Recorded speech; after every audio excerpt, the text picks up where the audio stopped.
Bonjour Kate Foukiun, merci on a connu cette interview-là, malgré votre emploi du temps très chargé. Ah, merci à vous, bien content avec vous dans le défi. Alors Kate Foukiun, nous ticket déjà en poche pour les Jeux Olympiques de Paris. C'est un rêve qui tout sportif est dans une carrière. Oui, effectivement, un rêve qui me tient depuis toute petite et me pensée, nous tous nous qui ce soit dans badminton, dans tennis, dans judo, tout le monde en vient aux Jeux Olympiques. C'est un rêve qui il y a beaucoup de travail derrière et franchement, moi vraiment contente qu'il soit qui m'ont réussi à me ticket et moi espérer qu'il pendant les Jeux, me pour faire au mieux possible pour l'île Maurice. À savoir qu'un an de cela, ça arrive là, tu paraît pratiquement impossible.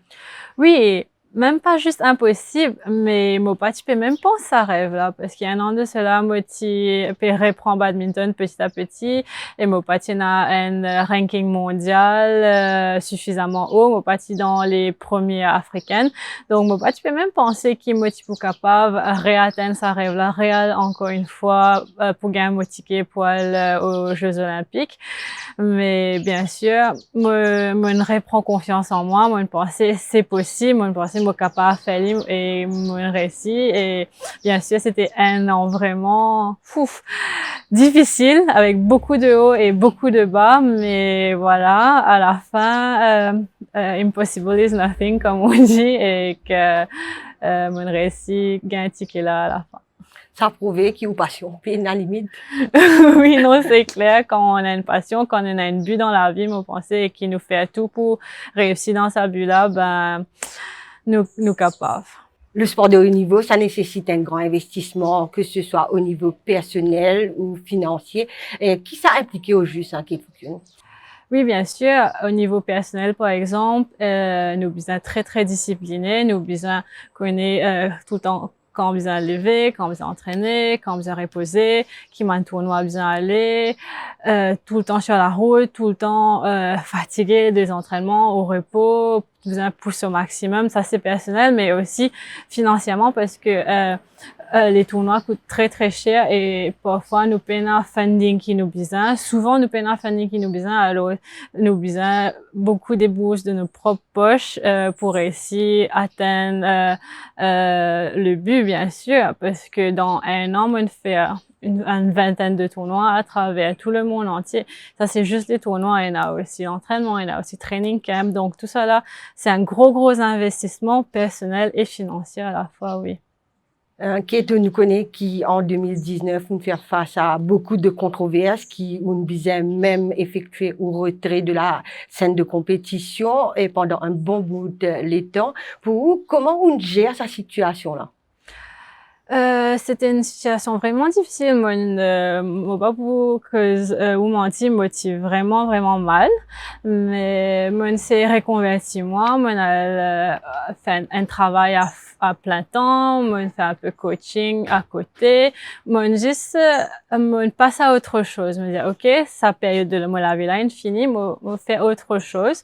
Donc petit à petit moi reconstruire moi parce que tout mon identité avant c'était basé sur le badminton, bien sûr, moitié sportive de haut niveau, moitié joueuse de badminton, et à mon besoin redécouvrir une autre personnalité, ça me prend beaucoup de temps, ça me prend beaucoup d'énergie, mais mon récit fait lui, et mon vraiment passe à autre chose. Mais tout le temps, il y a ça l'envie là derrière moi qui me tient envie de retourner et recontinuer mon carrière et refaire un dernier Jeux Olympiques. À moins de 100 jours des JO, qui ou l'état d'esprit est-ce qui ou quand même prêt pour affronter le gratin mondial? Bon, là, tout de suite, pas encore, parce que fait un an qu'il m'a payé ces gammes tickets olympiques. Nous, on fait beaucoup de tournois, on donne moi à 100%, même à 1000%. Donc là, moi, besoin un peu repos.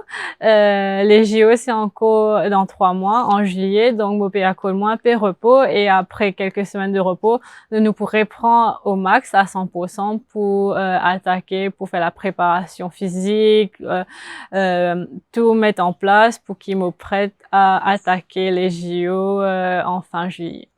Paris, ce sera au deuxième Jeux Olympiques après Rio 2016. Il y en a beaucoup de jeunes qui épousent le même rêve que vous. Qui conseille vous donne ça, man jeune là? Alors, mon plus gros conseil, moi, c'est don't give up. Vraiment, don't give up. Si vous avez un rêve dans la tête, si vous connaissez capable, qui ça rêve là capable d'aboutir, faites tout pour réussir. C'est-à-dire, mettez toutes les chances de l'autre côté, que ce soit, bien sûr, personnellement, ça veut dire faire les bonnes choses, entraîner, pas rater l'entraînement, elle prend plus d'expérience possible et bien sûr, c'est gagner un environnement autour des autres qui peut aussi aider autres, bien sûr financièrement, mais aussi moralement, qui du monde autour des autres encourage de dire autres de faire une bonne affaire et que dans good path, man du monde comme un psychologue ou bien un préparateur physique, mental, tout ça là, qui peut aider autres pour faire un bon environnement, qui se pour dans une bonne place pour réussir, pas juste parce qu'ils autres faux, mais aussi parce qu'ils ont de l'environnement faux à côté des autres. Kate Fouquin, merci beaucoup. Bonne continuation dans cette dernière ligne droite de votre préparation. Merci à vous, Jenny. Et bien sûr, moi, j'invite tout le monde mauricien, rallier derrière Club Maurice, venez encourager nous, venez solidaire nous tous ensemble pour l'île Maurice.